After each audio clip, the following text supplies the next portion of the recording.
राधे राधे, जय श्रीमन नारायण, हरे कृष्णा। कैसे हैं आप लोग? आशा करती हूँ कि श्री हरि की कृपा आप सभी पर बनी रहे, आप सभी स्वस्थ और अच्छे हो। इसी कामना के साथ आज हम सुनेंगे माता लक्ष्मी जी की महिमा। तो आइए ज़्यादा देरी ना करते हुए कहानी को सुनते हैं। एक दिन लक्ष्मी जी की बड़ी बहन ज्येष्ठा ने उनसे कहा, बहुत दिनों से एक बात मेरे मस्तिष्क में कौंध रही है, सोचती हूँ तुमसे पूछूं या नहीं। ऐसी क्या बात है बहन? मन में कुछ भी हो सो निसंकोच पूछो।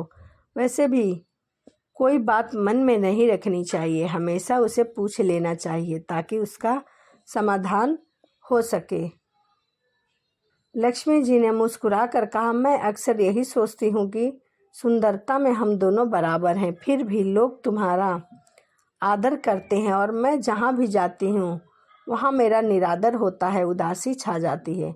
मुझे लोग घृणा और क्रोध का शिकार होना पड़ता है, जबकि हम दोनों सगी बहनें हैं। ऐसा क्यों? लक्ष्मी जी ने हंसकर कहा, सगी बहनें या फिर समान सुंदरता होने से कोई आदर नहीं करता, उसके लिए अपने को भी कुछ करना चाहिए।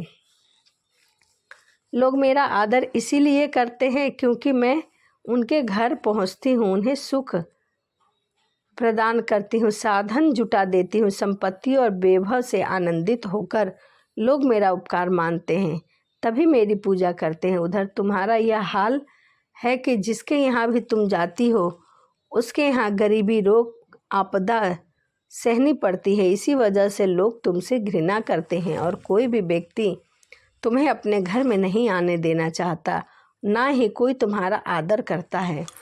तो दूसरी को सुख पहुंचाना? ज्येष्ठ बहन ने लक्ष्मी जी से पूछा और उन्हें चुभ गई।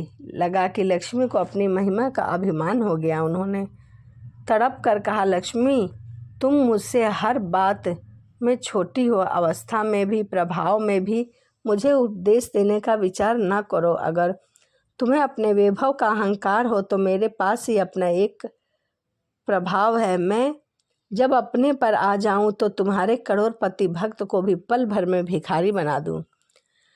तभी लक्ष्मी जी हंसती हुई आ गई और कहने लगी, बहन तुम बड़ी हो इसीलिए कुछ भी कह लो, लेकिन जहाँ तक प्रभाव की बात है मैं तुमसे कम नहीं हूँ।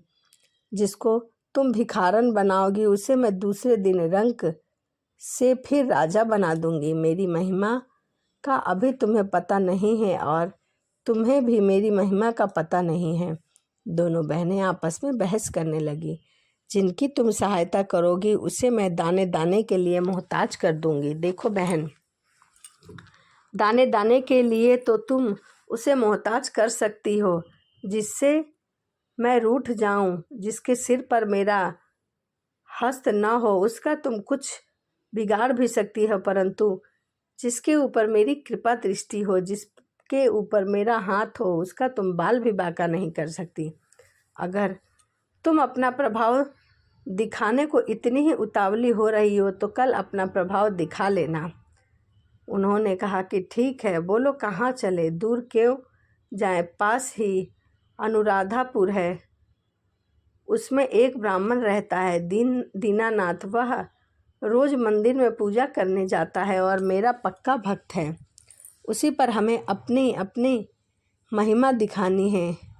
ज्येष्ठ बहन यानी कि अलक्ष्मी को ताव आ गया। उन्होंने हाथ झटक कर कहा, ठीक है, देख लेना, कल तुम्हारा सिर न झुक जाए तो मेरा नाम बदल देना। यह कहकर वह वहाँ से चली गई। लक्ष्मी जी वहीं खड़ी बहन के क्रोध और अहंकार पर मुस्कुरा रही थी। दूसरे दिन दोनों बहनें अनुराधापुर के विष्णु मंदिर में जा पहुंची। उन्होंने वेश बदल लिया था। साधारण स्त्रियां की तरह वो दोनों मंदिर में जाकर बैठ गई। लोगों ने देखा अवश्य, किंतु किसी ने उनकी ओर खास ध्यान नहीं दिया। ध्यान देने वाली कोई खास बात थी भी नहीं उन दोनों में। वह मंदिर में बैठी थी और वहाँ पर रोज दीन दुखी आते जाते रहते थे। वहाँ आने वाले सभी किसी न किसी चीज़ से परेशान थे, घिरे रहते थे। फिर भला उन्हें किसी दूसरों की परेशानी से क्या लेना देना था।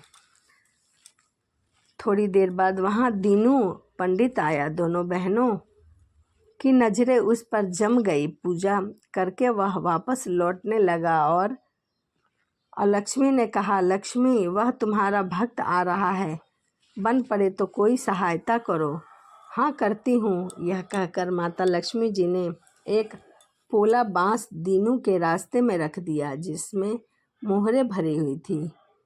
लक्ष्मी ने बांस को छूकर कहा, अब तू मेरा प्रभाव भी देख लेना। पूजा करके लौट रहे दीनू ने रास्ते में पड़ा हुआ वह बांस का एक टुकड़ा उठा लिया और अपने घर को ले गया। उसका विचार था कि वह किसी काम में आ जाएगा। घर में 100 ज़रूरतें होती हैं। अभी वह पंडित कुछ ही आगे बढ़ ही रहा था कि उसे एक लड़का मिला। लड़के ने पहले पंडित जी से राम राम किया, फिर बड़ी ही विनम्रता से बोला, पंडित जी, मुझे अपनी चारपाई के लिए एक लकड़ी की आवश्यकता है, बिल्कुल ऐसा ही बांस चाहिए। दादाजी ने यह कहकर भेजा कि जाओ बाजार से ले आओ, ऐसा बांस मुझे कहीं भी नहीं मिल रहा है।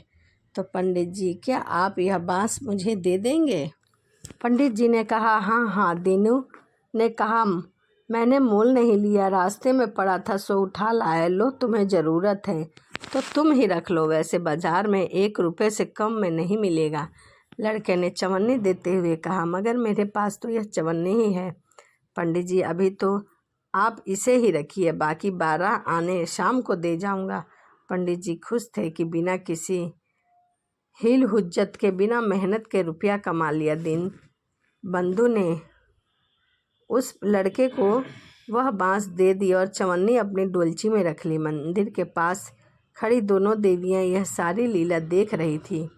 लक्ष्मी ने कहा, लक्ष्मी, देखा तुमने, तुम्हारी इतनी सारी मोहरें मात्र एक चवन्नी में ही बिक गई, और अभी क्या यह चवन्नी भी तुम्हारे भक्त के पास नहीं रुकेगी। चलो इसके पीछे पीछे चलते हैं और देखते हैं कि क्या होता है। दोनों बहनें दीनू पंडित के पीछे पीछे चलने लगी। एक तालाब के पास दीनू ने डोलची रख दी और कमल के फूल तोड़ने के लिए तालाब में चला गया।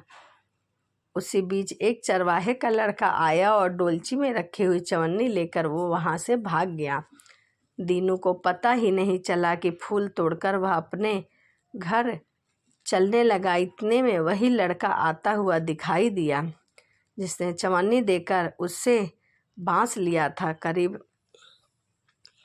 करीब आकर वह बोला, पंडित जी, यह बांस तो बहुत वजन है। दादाजी ने कहा है कि यह कोई हल्का बांस चाहिए, इसकी चारपाई ठीक नहीं होगी। यह लीजिए, आप अपना बांस वापस ले लीजिए। यह कहकर उसने बांस पंडित जी को दे दिया।